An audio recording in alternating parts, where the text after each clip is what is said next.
OK, well, let's talk about what happened in the match, because in the first half, actually, Forest had quite a few good chances, and it took Maresca to make some changes for Chelsea to get it didn't work for them at all. I mean, Forest had some really, really good chances, didn't take them. We're all sat thinking we all know what's going to happen, and particularly in forward positions, it didn't work for Chelsea. You got Santos and Pedro there.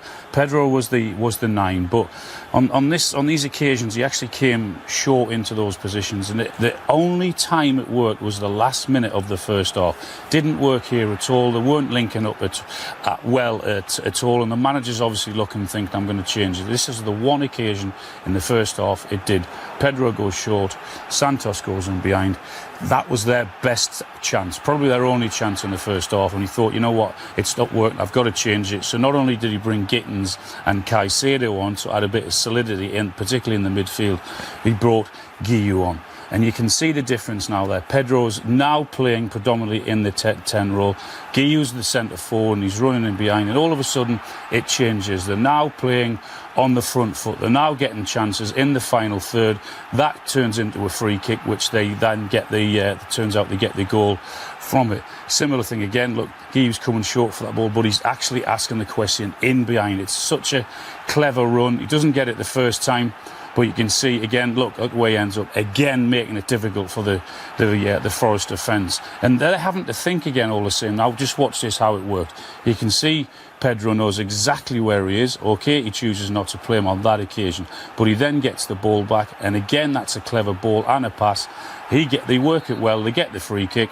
And they score again from the free kick. It's well worked from James and from Neto. But Chelsea, I think, were without doubt much better for those changes at half-time, more on the front foot, and created certainly more chances. And as we've spoken about, we know what happened after that.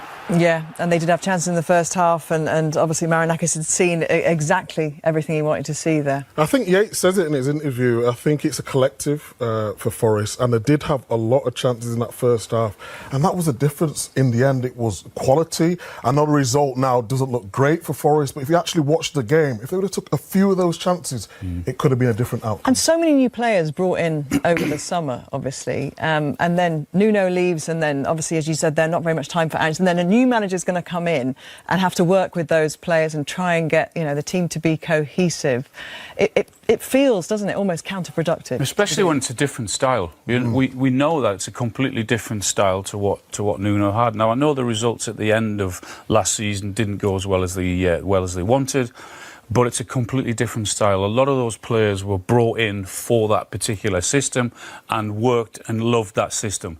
It was always going to take time to change, but we know you haven't got that. But still, 5 games is crazy. Well, it moves fast, doesn't it? Who knows what the next 24 hours is going to bring there. Yeah. OK. About the early kick-off, it's all over at the City Ground, and Chelsea have beaten Nottingham Forest by 3-0. So for Ange Postecoglou, it's 4 defeats in a row in all competitions, and after 8 games in charge, he remains winless. Game over for you, Clinton. Is it game over now for Ange Postecoglou, do you sense? Yeah, I think it could be. I think, yeah, as you said, losing 8 games is nowhere near good enough. They got a big European game on Thursday Not lost night. 8, without a winning 8. Without a winning 8, but yeah, but it's still been nowhere near good enough. And obviously on Thursday, they got a big Europa League game, and will Ange still be in charge? I don't think he will. Listen, they didn't.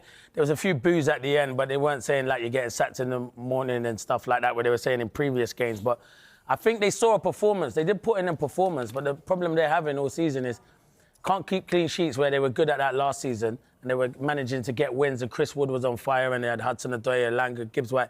These players have been quiet for them this season. They're not scoring goals. They're not taking the chances. They're not taking the chances today. They did in the first half, and they're missing big chances as well. And even at 2-1, Igor Jesus has a great chance. He hits the bar, hits the post.